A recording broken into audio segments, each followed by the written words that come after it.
They found the children in a barn that hadn't been opened in 40 years, 17 of them, ages ranging from 4 to 19. They didn't speak. They didn't cry. And when the social workers tried to separate them, they made a sound that no human child should be able to make. The local sheriff who responded to the call quit 3 days later and never spoke about it again. The state sealed the records in 1973, but one of those children survived into adulthood, and in 2016, she finally told her story. What she said about her family, about what lived in their blood, changed everything we thought we knew about the Hollow Ridge clan. Hello everyone. Before we start, make sure to like and subscribe to the channel and leave a comment with where you're from and what time you're watching. That way, YouTube will keep showing you stories just like this one. Hollow Ridge isn't on most maps anymore. It's a stretch of backcountry in southern Appalachia, tucked between Kentucky and Virginia, where the hills fold in on themselves like secrets.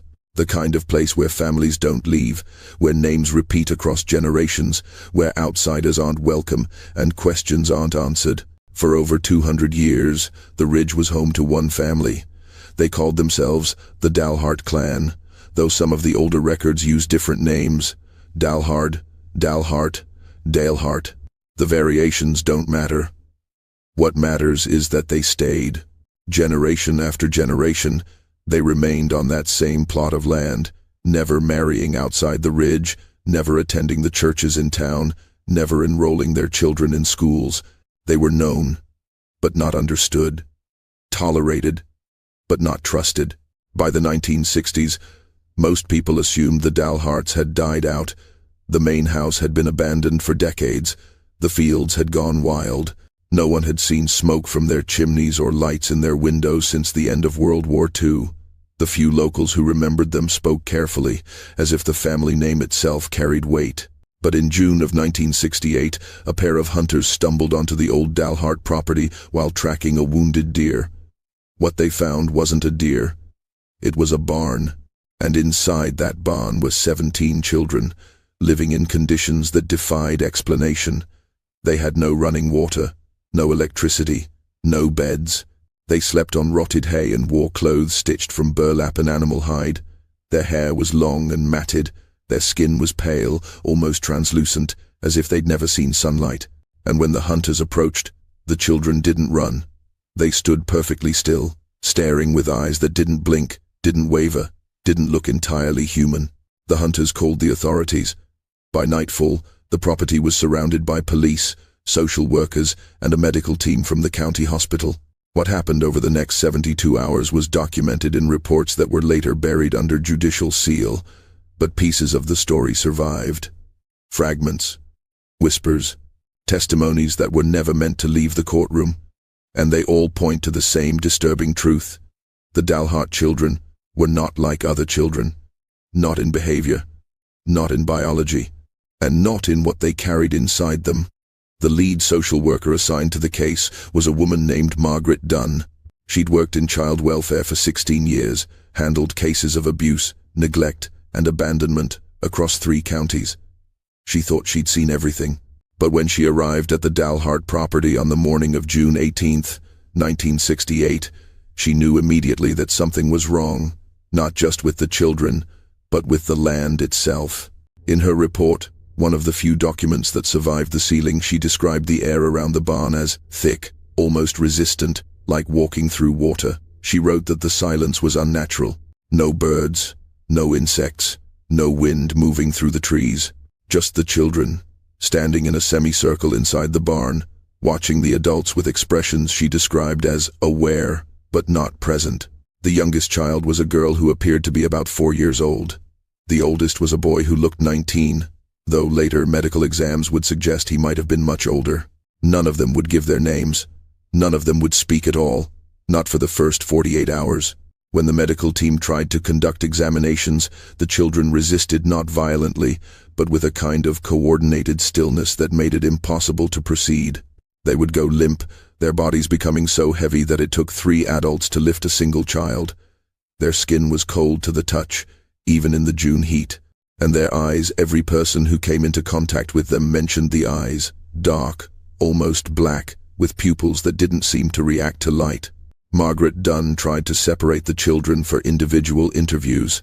That's when things escalated. The moment the youngest girl was led away from the group, the others began to hum, not a melody, but a single, sustained tone that vibrated through the walls of the barn. It grew louder, deeper, until it felt less like sound and more like pressure. The sheriff who was present described it as feeling like his skull was being squeezed from the inside. The girl who'd been separated collapsed. Not fainted, collapsed, as if every bone in her body had turned to liquid. When they brought her back to the group, she stood up immediately, unharmed, and rejoined the circle. The humming stopped. No one tried to separate them again. Over the next 2 days, the authorities scrambled to figure out what to do. The children couldn't stay on the property, but no facility in the state was equipped to handle 17 children who refused to be separated and displayed behaviors that no one could explain. A temporary shelter was set up in an old church basement 30 miles away. The children were transported together in a single bus. They sat in complete silence for the entire ride, hands folded in their laps, staring straight ahead. When they arrived, they moved as a unit, filing into the basement and arranging themselves in the same semicircle formation they'd held in the barn. And that night, the church caretaker heard them singing. Not in English, not in any language he recognized. He described it as something older than words. By morning, 3 of the staff members had quit. They wouldn't say why. They just left. Dr. William Ashford was the psychiatrist brought in to evaluate the children. He was a clinical man, trained at Johns Hopkins, known for his work with trauma survivors and children from extreme isolation cases. He'd evaluated feral children, victims of cult abuse, and patients with selective mutism. He approached the Dalhart children with the same methodical detachment he'd used in every other case. That detachment lasted exactly 3 days. On the 4th day, he submitted a report to the state that included a single handwritten line at the bottom. These children are not suffering from psychological trauma. They are something else entirely. He refused to elaborate. 2 weeks later, he closed his private practice and moved to Oregon. He never treated children again. What Ashford witnessed during those 3 days was documented in session notes that were later classified. But portions of his observations were leaked in 1994 by a courthouse clerk who'd been digitizing old records. According to Ashford's notes, the children demonstrated abilities that defied conventional child development. They displayed perfect synchronization without verbal communication, moving, turning, even breathing in exact unison. When one child was shown an image during a private session, the others would later draw that same image without having seen it. They had no concept of individual identity. When asked their names, they would respond with the same phrase, always in unison, "We are Dalhart." When asked about their parents, they would smile, not a child's smile, but something rehearsed, something hollow, and say nothing. The most disturbing observation came during a medical examination. A nurse named Patricia Hollis was drawing blood from one of the older boys when she noticed something unusual. The blood was darker than normal, almost brown, and it coagulated within seconds of leaving the vein. More alarming was the boy's reaction. He didn't flinch, didn't cry, didn't even seem to notice the needle. But the moment his blood touched the glass vial, every other child in the building turned to face his direction. They stood, simultaneously, from wherever they'd been sitting, and they began to move toward him, slowly, silently, as if pulled by an invisible thread. The staff locked the doors before the children could converge, but for the next 6 hours, they stood pressed against those doors, palms flat against the wood, waiting. The boy whose blood had been drawn sat alone in the examination room, perfectly still, staring at the ceiling. When they finally reopened the doors, the children returned to their circle as if nothing had happened. The blood sample was sent to a lab in Richmond. It was lost in transit. No follow-up sample was ever taken. By late July, the state had made a decision. The children would be separated, placed in different facilities across Virginia and Kentucky. It was the only way, they reasoned, to break whatever bond held them together, to give them a chance at normal lives. Margaret Dunn opposed the decision. So did several of the medical staff, but the state moved forward anyway. On August 2nd, 1968, the children were loaded into separate vehicles and taken to different locations. That night, every facility reported the same thing. The children stopped eating, stopped moving. They sat in their assigned rooms, staring at the walls, humming that same low, resonant tone. 3 days later, 2 of the children were found dead in their beds. No cause of death could be determined. Their bodies showed no signs of trauma, no illness, no distress. They had simply stopped living. By the end of the week, 4 more had died. The state reversed its decision. The surviving children were brought back together, and the dying stopped. The state of Virginia didn't know what to do with children who died when separated and thrived when together. There was no precedent, no protocol, no legal framework for a situation that shouldn't have been possible. So, they did what institutions always do when faced with the inexplicable. They buried it. In September of 1968, the remaining 11 Dalhart children were transferred to a private facility in the Blue Ridge Mountains. The place was called Riverside Manor, though there was no river nearby and it wasn't much of a manor. It was a converted sanatorium, built in the 1920s for tuberculosis patients, abandoned in the 50s, and quietly reopened under state contract for cases that needed to disappear. The children were housed in a single wing. No other patients, no visitors. A rotating staff of nurses and caretakers who were paid well and asked not to talk about their work. The official record listed the facility as a group home for mentally disabled minors. The unofficial truth was that Riverside Manor was a holding cell for a problem the state couldn't solve and didn't want exposed. For the next 7 years, the Dalhart children lived in that facility. They aged, but not normally. Medical records show that their growth was inconsistent. Some years they'd grow several inches, other years they wouldn't grow at all. Their physical development didn't match their apparent ages. The boy who'd looked 19 when they were found still looked 19 in 1975. The youngest girl, who should have been 11 by then, still appeared to be no older than 7. Blood tests were inconclusive. Genetic testing, primitive, as it was in the early 70s, showed abnormalities that the lab couldn't categorize.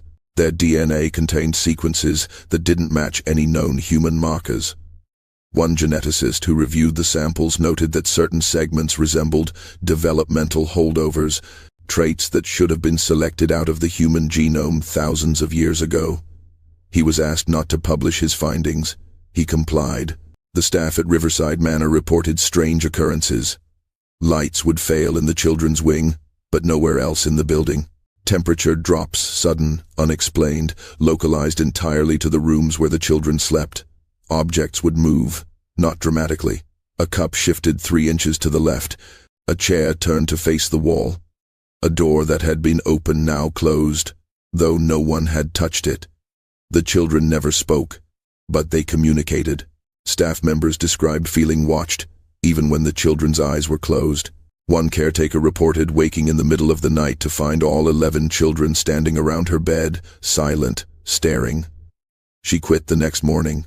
Another reported hearing voices in the hallway, conversations in a language that sounded like English played backward. When she investigated, she found the children asleep in their beds, but the voices continued until sunrise.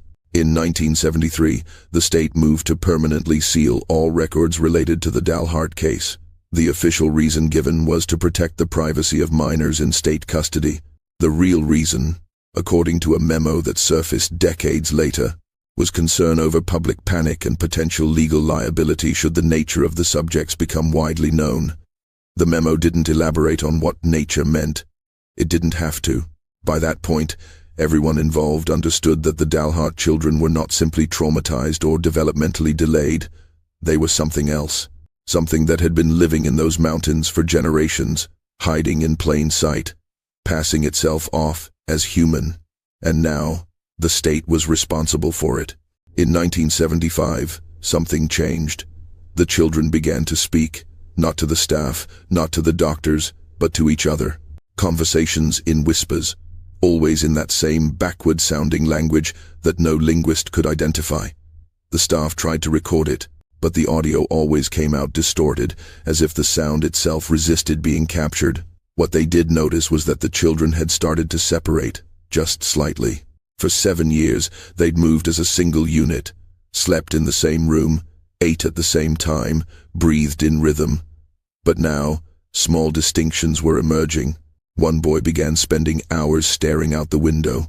One of the girls started drawing obsessively, compulsively filling page after page with symbols that looked almost like letters but weren't part of any known alphabet. Another child stopped eating meat entirely and would only consume vegetables that had been grown in soil, refusing anything that came from a package or a can. It was as if they were becoming individuals, or as if whatever had been holding them together was finally loosening its grip. The staff didn't know whether this was progress or something worse. Dr. Ashford's notes had warned that separation led to death. But this wasn't forced separation, this was choice. And that raised a question no one wanted to ask. If the children were choosing to individuate, what did that mean about what they'd been before? In March of 1976, one of the older girls, estimated to be around 23, though she still looked 16, asked a nurse for her name, not the nurse's name, her own name. It was the first time any of the children had expressed interest in individual identity. The nurse, caught off guard, looked through the intake files. There were no names. The children had been listed by number, subject 1 through subject 11. The girl stared at the nurse for a long moment, then walked away. That night, she spoke for the first time in English. She said, "We are forgetting." The nurse asked what she meant. The girl looked at her with those black, unblinking eyes and said, "We are forgetting how to be Dalhart. If you're still watching, you're already braver than most. Tell us in the comments, what would you have done if this was your bloodline?" By 1978, the children had deteriorated. Not physically, but mentally. They began to display confusion, memory loss, and something the staff described as identity collapse. They would forget their own faces. One boy spent an entire day convinced he was one of the girls. Another insisted she had died years ago and that the person standing in her place was someone else. They stopped recognizing each other. The synchronization that had once defined them was gone, replaced by chaos. Two of the children became violent, not toward the staff, but toward each other, as if they were trying to destroy something they could no longer control. They were sedated and separated into different rooms. Both of them died within 48 hours. The official cause of death was listed as heart failure, but their hearts had been perfectly healthy the day before. It was as if their bodies had simply given up the moment they could no longer be what they'd always been. By 1980, only 4 of the original 11 children remained alive. The state decided to close Riverside Manor. The facility was costing too much, generating too many questions, and producing no results. The surviving children were transferred to a standard group home in southwestern Virginia. They were given names: Sarah, Thomas, Rebecca, and Michael, pulled from a list of common Appalachians with no connection to their past. They were enrolled in a program designed to integrate developmentally delayed adults into society. It didn't work. Within 6 months, Thomas walked into the woods behind the group home and never came back. Search teams found no trace of him. Rebecca stopped speaking entirely and spent her days rocking back and forth, humming that same low tone that had haunted the staff at Riverside. She died in her sleep in 1983. Michael lasted until 1991. He lived in a supervised apartment, worked part-time at a grocery store, and by all accounts seemed almost normal, until the night he walked into traffic on a highway outside Roanoke. He didn't run, didn't stumble. Witnesses said he simply stepped into the road and stood there, arms at his sides, staring at the oncoming headlights. He was killed instantly. That left Sarah, the youngest, the only one who survived. Sarah Dalhart, though that wasn't the name she was born with, if she'd ever been given a name at all, lived longer than anyone expected. By 2016, she was in her early 50s, though she looked decades younger. She'd spent most of her adult life in assisted living facilities, group homes, and halfway houses across Virginia and West Virginia. She held jobs occasionally: dishwasher, janitor, night stock clerk, always positions where she didn't have to speak much or interact with people. She was described by caseworkers as quiet, functional, and deeply alone. She had no friends, no romantic relationships, no connections to anyone. She existed on the margins of society, just present enough to avoid suspicion, just absent enough that no one noticed her. And for nearly 40 years, she never spoke about where she came from or who her family had been. until 2016, when a journalist named Eric Halloway found her. Halloway had been researching a book on forgotten Appalachian communities when he came across a reference to the Dalhart children in a declassified court document. Most of the details had been redacted, but there was enough information to follow the trail. He tracked down former staff members from Riverside Manor, obtained partial medical records through Freedom of Information requests, and eventually located Sarah through a social services database. He wrote her letters for 6 months before she agreed to meet him. They met in a diner in Charleston, West Virginia, on a cold afternoon in November. Halloway recorded the conversation. That recording, over 3 hours long, was never released to the public, but portions of it were transcribed and published in a limited-run article that appeared in an obscure history journal in 2017. What Sarah told him that day rewrote everything anyone thought they knew about the Dalhart clan. She told him that the children found in 1968 were not the first generation. They were not even the 10th. The Dalhart bloodline had existed in Hollow Ridge for over 200 years, but it wasn't a family in the traditional sense. It was a lineage, a continuation. She explained that her ancestors, the original Dalharts, had come to the ridge in the late 1700s, fleeing something in the old country. She didn't say where. She didn't know.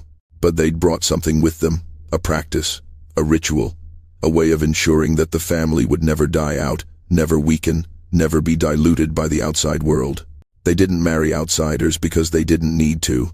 They didn't reproduce the way other families did. Sarah's words, according to the transcript, were, "We were not born. We were continued." Halloway asked her to clarify. She explained that the Dalhart children were not individuals. They were extensions. When a child was needed, the family would perform a ritual. She didn't describe it in detail, but she mentioned blood, soil, and something she called the speaking, and a new child would appear. Not born from a mother, not in the way normal children are born. They would simply arrive, fully formed, integrated into the family consciousness. She said the children shared a single awareness, a collective mind that allowed them to function as one organism spread across multiple bodies. That's why separation killed them. It wasn't trauma or attachment, it was severance. Like cutting off a limb, the body could survive, but the limb could not.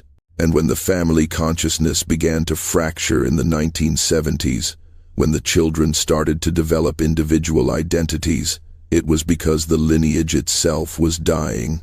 The rituals had stopped, the connection had been broken, and without it, the children were just bodies, hollow shells trying to figure out how to be human without ever having learned. Sarah told Halloway that she was the last, the final continuation of a bloodline that had lasted centuries. She said she could still feel the others sometimes, even though they were dead. A presence in the back of her mind, voices that weren't voices. She said she spent most of her life trying to silence them, trying to be just Sarah, just one person, just human, but it never worked. Because she wasn't human. Not entirely. She was the lost piece of something ancient, something that had hidden in the hills for generations, pretending to be a family when it was really something else. And now, with no way to continue, no way to perform the old rituals, no way to bring forth another generation, she was waiting, waiting for the lineage to finally end, waiting for the last thread to snap. She looked at Halloway across the table in that diner and said, "When I die, it dies with me, and maybe that's for the best." Sarah Dalhart died on January 9th, 2018. She was found in her apartment in Bluefield, West Virginia, sitting upright in a chair by the window, hands folded in her lap, eyes open. The coroner estimated she'd been dead for 3 days before anyone noticed. There were no signs of struggle, no indication of illness or injury. Her heart had simply stopped. The official cause of death was listed as cardiac arrest, but the coroner noted something unusual in his report. Her body showed no signs of rigor mortis, no decomposition.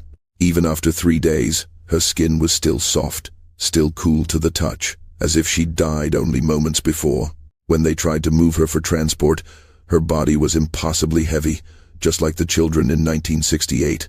It took 4 people to lift her into the coroner's van. By the time she reached the morgue, she weighed nothing at all. Eric Halloway attended her funeral. There were 6 people there, including the priest. No family, no friends, Just caseworkers and a few curious locals who'd heard about the strange woman who never aged. She was buried in a public cemetery on the outskirts of town, in an unmarked grave. Holloway stood at the edge of the plot after everyone else had left, and later wrote that he felt something shift in the air the moment the first shovelful of dirt hit the coffin. Not a sound, not a movement, but a presence, suddenly absent, like a pressure releasing. He described it as the feeling of a held breath finally exhaled. He stayed until the grave was filled, then walked back to his car. He never wrote the book he'd planned. He never published the full recording of his conversation with Sarah. In 2019, he moved to the Pacific Northwest and stopped researching Appalachian history entirely. When asked why, he would only say, "Some stories aren't meant to be told. Some things are better left buried." But the story didn't end with Sarah's death. In 2020, a surveyor working in the area that used to be Hollow Ridge reported finding the remains of the old Dalhart property. The barn where the children had been found was gone, collapsed decades ago. But the main house was still standing, barely. He entered out of curiosity. Inside, he found walls covered in the same symbols that one of the Dalhart children had drawn obsessively at Riverside Manor. Hundreds of them, carved into the wood, stretching from floor to ceiling in every room. He photographed them and sent the images to a linguist at Virginia Commonwealth University. The linguist couldn't identify the language, but she noted that the symbols followed a consistent grammatical structure, suggesting they were communicative, not decorative. She also noted that many of the symbols appeared to be instructions, directions for something, a process, a ritual. The surveyor returned to the property 2 weeks later to take more photographs. The house was gone. Not collapsed, not burned, just gone. The foundation was still there, but the structure itself had vanished. No debris, no signs of demolition, just an empty clearing where a house had stood for over 200 years. There have been other reports since then. Hikers in the area have described hearing humming in the woods at night, that same low, resonant tone that haunted the staff at Riverside Manor. Hunters have found circles of dead vegetation, perfectly round, in places where nothing should be able to kill the undergrowth so completely. In 2022, a family camping near the old Dalhart property reported seeing children in the trees at dawn. 17 of them, standing perfectly still, watching the campsite. The family packed up and left immediately. When they reported it to local authorities, they were told there were no children in the area, no missing persons, no camps or youth groups. The family never went back. And in 2023, a woman in Kentucky came forward claiming to be a distant relative of the Dalhart family. She said her grandmother had been born on Hollow Ridge in 1938 and had escaped as a teenager, abandoning the family and never speaking of them again. The woman said her grandmother died in 2021, but before she passed, she told her something. She said the Dalharts were not a family. They were a continuation of something older than families, something that didn't reproduce or grow, but endured. And she said that as long as the bloodline existed, it could never truly die. It would simply wait. Wait for the right conditions. Wait for the right soil. Wait for someone to remember the old ways. Sarah Dalhart was supposed to be the last, the final thread in a lineage that stretched back centuries. But lineages are not bloodlines. They are not bound by genetics or birth. They are patterns, instructions written into the world, waiting to be followed. And patterns do not die. They repeat, they resurface, they find new vessels. The state sealed the records, the witnesses stayed silent, the journalists moved on. But the land remembers, Hollow Ridge remembers, and somewhere, in soil that has drunk the blood of generations, something is still waiting, not dead, not gone, just patient.